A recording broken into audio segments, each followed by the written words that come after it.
যে ইসরোকে অভিনন্দন জানালেন প্রধানমন্ত্রী নরেন্দ্র মোদী, সেই ইসরো চেয়ারম্যান তিনি কি বলছেন প্রধানমন্ত্রীর ৭৫তম জন্মদিনে? শুনুন।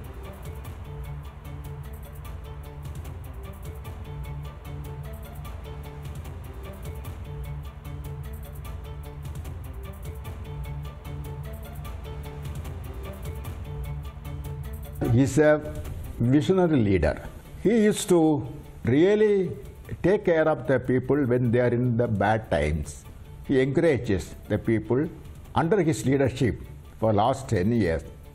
If you are seeing the space program in India has grown exponentially, very high rate.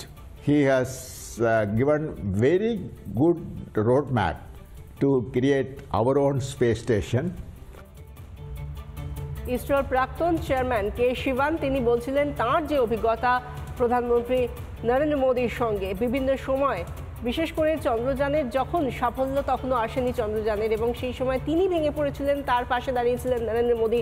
সেই ছবিটা আপামর বিশ্ব দেখেছে, দেশের মানুষ দেখেছে, এবং কিভাবে ব্যর্থতা থেকে সাফল্য আসে সেদিনে সেই সময়টাই বোধহয় সেই বার্তা গেঁথে দিয়েছিল। এবং যে প্রধানমন্ত্রী ১৪০ কোটি ভারতবাসীকে নিজের পরিবারের মানুষ ভাবেন, তার বন্ধু, তার নিজের বন্ধু কমল বেড়িয়াল, যিনি কিনা মোদির বন্ধু, তিনি তার ব্যক্তিগত যে অভিজ্ঞতা মোদির সঙ্গে তিনি কি বলছেন শুনুন।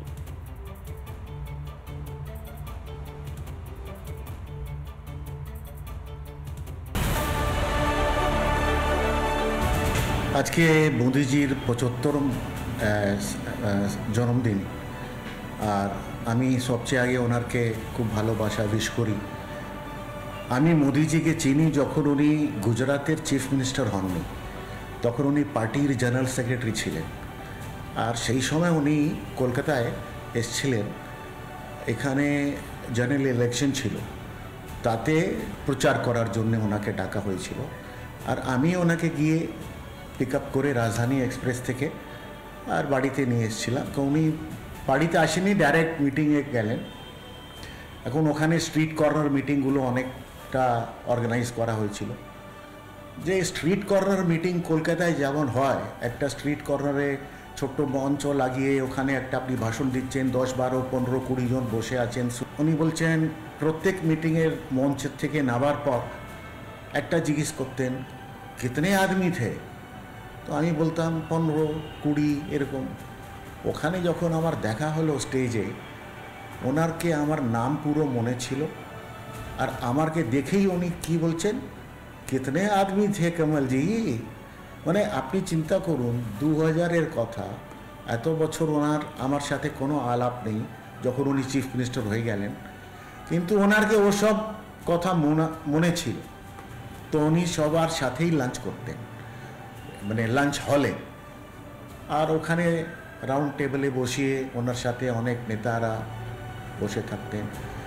আমার উপর চোখ পড়লে, আরে কমলজি ইধার আইয়ে, আমার হাত ধরে সবাইকে বলছেন। আমি এনার বাড়িতে গেছি, এনার সাথে থেকেছি। তো ওখানে লাকিলি যত নেতা বসেছিলেন ওই রাউন্ড টেবিলে, এক এক করে সব বলছেন, হ্যাঁ আমিও গেছি, আমিও গেছি। সবই আমার বাড়িতে এসেছিলেন। আমরা লাইনে দাঁড়িয়েছিলাম। তো আমার নাম ওনার মনে ছিল, কেসে হ্যাঁ কমলজি। তো আমার একটু আশ্চর্য লাগলো যে এত বছর পরও ওনার নাম একটা মনে আছে, আমার ভালো লাগলো। তো এইটা হচ্ছে একটা বড় নেতার কোয়ালিটি। আমরা লাইনে দাঁড়িয়েছিলাম। তো আমার নাম ওনার মনে ছিল, কেসে হ্যাঁ কমলজি। তো আমার একটু আশ্চর্য লাগলো যে এত বছর পরও ওনার নাম একটা মনে আছে, আমার ভালো লাগলো। তো এইটা হচ্ছে একটা বড় নেতার কোয়ালিটি। নানা ধরনের কন্টেন্ট দেখার জন্য লাইক করুন, শেয়ার করুন আমাদের ফেসবুক পেজ, সাবস্ক্রাইব করুন আমাদের ইউটিউব চ্যানেল। পাশাপাশি অন্যান্য ব্রেকিং নিউজের জন্য অবশ্যই চোখ রাখুন রিপাবলিক বাংলায়।